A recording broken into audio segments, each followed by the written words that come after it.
दोस्तों, जापान में एक ऐसा जजीरा है जहां इस हद तक सांप पाए जाते हैं कि वहां पर इंसानी जिंदगी इंतहाई खतरे से दो चार है। ये सांप जहरीले होने के साथ साथ इस कदर खतरनाक हैं कि वहां के रिहायशी बहुत बुरी तरह खौफ में मुब्तला थे। इनके काटने की वजह से कई लोग मौत के मुंह में जा रहे थे और हुकूमत इसके खिलाफ ठोस इक़दामात करने से कासिर थी। इस परेशानी को मद्देनजर रखते हुए जापान की हुकूमत ने एक ऐसा अजीबोगरीब फैसला किया जिसने न सिर्फ इस जजीरे बल्कि पूरे मुल्क को हैरानी में डाल दिया।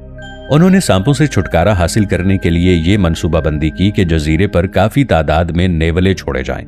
दोस्तों, आप जानते ही होंगे कि नेवले को सांप का सबसे बड़ा दुश्मन माना जाता है। ये जानवर काफी फुर्तीला होता है और जहर के खिलाफ भरपूर कुव्वत मुदाफियत रखता है। दोस्तों, जापान की हुकूमत ने ये फैसला तो कर लिया था जो देखने में काफी तसल्ली बख्श था, मगर वो इसके संगीन नताइज से बेखबर थे। ये एक ऐसा फैसला था जो अल्लाह ताला के बनाए हुए इकोसिस्टम के खिलाफ था और जापान को अल्लाह के बनाए हुए इस इकोसिस्टम में मुदाखलत करने पर कैसे संगीन नताइज का सामना करना पड़ा।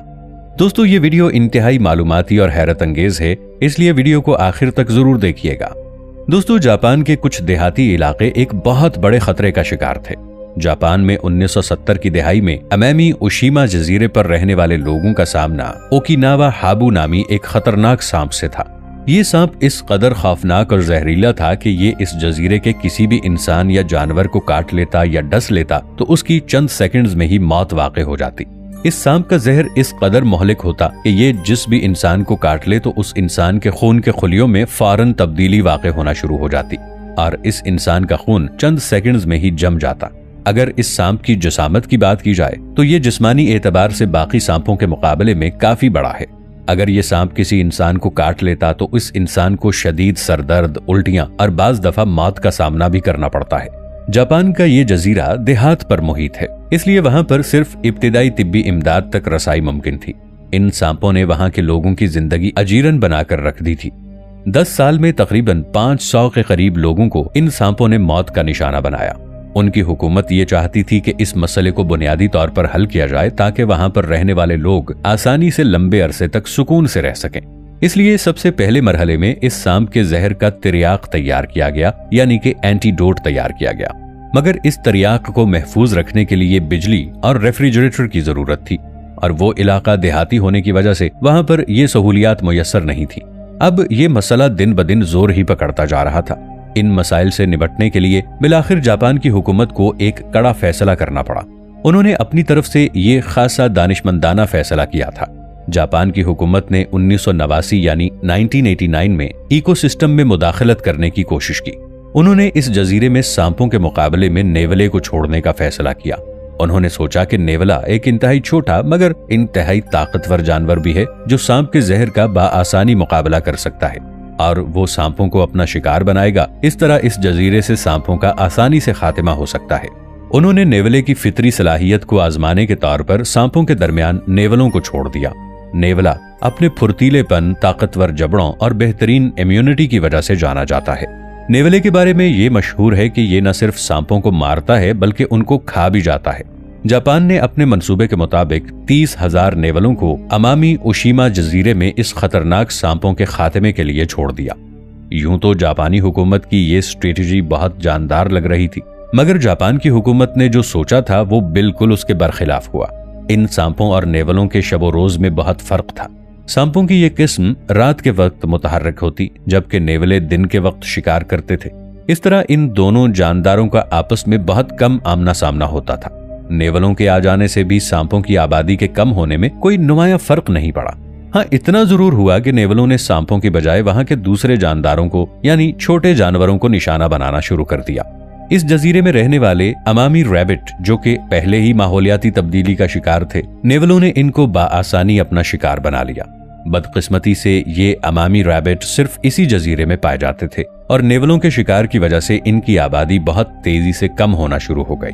दोस्तों, आपकी मालूमात में इजाफे के लिए ये बात बताता चलूं कि ये नेवलों में अमले तौलीद बहुत तेजी से होता है और इसीलिए इस जजीरे में मौजूद नेवलों की आबादी कुछ ही साल में लाखों की तादाद तक पहुंच गई और अब इस जजीरे में सांपों के साथ साथ नेवले भी पूरे जजीरे में राज करने लगे।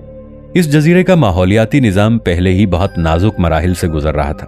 अब वो मजीद तबाही के दहाने पर पहुंच गया और कुछ ही अरसे बाद जापान की हुकूमत को ये एहसास हो गया कि उन्होंने इस जजीरे पर नेवलों को छोड़ने की जो हिकमत अमली अपनाई थी वो सरासर गलत थी। इसका बल्कि उल्टा नुकसान होता जा रहा था। तब जापान की हुकूमत ने नेवलों से निपटने के लिए एक नई मंसूबाबंदी को तरतीब दिया।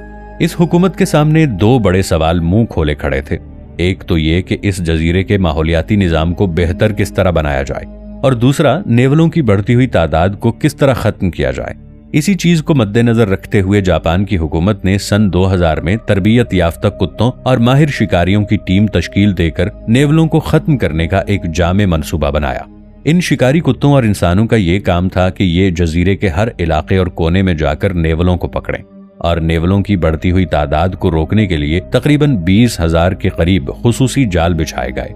जापानी हुकूमत की ये हिकमत अमली काफी हद तक कामयाब रही और वहां की अथॉरिटी ने तकरीबन पिछले 25 साल में 32,000 के आसपास नेवले पकड़े और इनका जड़ से खात्मा कर दिया। मगर दोस्तों, इस जजीरे में बसने वाले लोगों का पुराना मसला यानी सांपों की भरमार जूं का तूं ही रहा। अब इस मसले के हल के लिए जापानी साइंसदान मैदान में उतरे और फिर उन्होंने अपनी कोशिशों का आगाज किया। उन्होंने इस जहरीले सांप के जहर के खिलाफ एक जदीद और काबिल हुसूल तरियाक यानी एंटीडोट बनाने के मुतालिक तहकीकात का काम शुरू कर दिया। जापान की मुख्तलिफ यूनिवर्सिटियों और तहकीकी इदारों ने जहर के जीनियाती नक्शे को समझने के लिए यकजा होकर काम करना शुरू कर दिया। इस मकसद के लिए साइंसदानों की एक टीम ने सबसे पहले इन सांपों के जहर, खून और बाफ्तों के नमूने हासिल करके इनके डीएनए को एनालाइज किया। इस तहकीक के जरिए 60 अदद जीन्स के बारे में मालूमात हासिल हुई जो जहर की तैयारी में शामिल फहरिस्त हैं। इन जीन्स के बारे में ठोस मालूमात हासिल करके इन्हीं की बुनियाद पर तरियाक बनाने का काम शुरू हुआ। ये तहकीक सिर्फ सांपों के जहर के इलाज तक महदूद नहीं रही, बल्कि इससे और भी मुख्तलिफ बीमारियों मसलन कैंसर और दिल की बीमारियों के लिए शिफा की उम्मीद भी पैदा हुई। नेवले को जहरीले सांपों के साथ मुकाबले के लिए जजीरे में छोड़ना शायद एक अनोखा फैसला हो सकता है, मगर ये अल्लाह ताला के कामों में छेड़छाड़ थी। दोस्तों, ये छेड़छाड़ कोई पहली मर्तबा नहीं, बल्कि बहुत से ममालिक ने माहौलियाती आबो हवा और इकोसिस्टम को अपने काबू में करने की कोशिश की, तो ऐसे ममालिक को संगीन नताइज का सामना करना पड़ा। बाज ममालिक में ये तबाहकुन असरात अरसे तक हावी भी रहे और कुछ ममालिक ने अपनी बेहतरीन और दानिशमंदाना हिकमत अमली से बहुत से मसाइल को हल कर लिया। इसी तरह चीन का एक बहुत बड़ा हिस्सा जब सहरा में तब्दील होता जा रहा था, उन्होंने सहरा में जंगलात उगाने की कोशिश भी की, मगर उन्हें खातिर खा कामयाबी हासिल ना हो सकी। चाइना ने इस जगह पर एग्रीकल्चर के फरोग के लिए बहुत कोशिश की। इसका ये फायदा हुआ कि सहरा के आसपास रहने वाले लोगों को रोजगार मिलना शुरू हो गया। रिसर्चर्स ने इस रेगिस्तान में ऐसे पौधों को लगाना शुरू किया जो कम पानी में भी परवान चढ़ सकें। सहरा को खत्म करने के लिए जानवरों को भी इस्तेमाल किया गया। इस रेगिस्तान में फ्रांस से मंगवाए गए खुसूसी 12 लाख खरगोश छोड़े गए, जिनका नाम रेक्स हेयर रैबिट्स था। फ्रांस से लाए गए ये खरगोश चीन के लिए काफी फायदेमंद साबित हुए, क्योंकि ये खरगोश जमीन की खुदाई करके जमीन के अंदर घर बनाकर रहते थे। जब वहां के खरगोशों ने सहरा में लगा घास खाया तो पाखाने के जरिए खुदाई वाली जमीन पर उनके बीज फैल गए, तो हर तरफ हरियाली सहरा में फैलने लगी। चीन का वो सहरा जो बंजर हुआ करता था, अब वहां पर 85% हरियाली आ चुकी थी।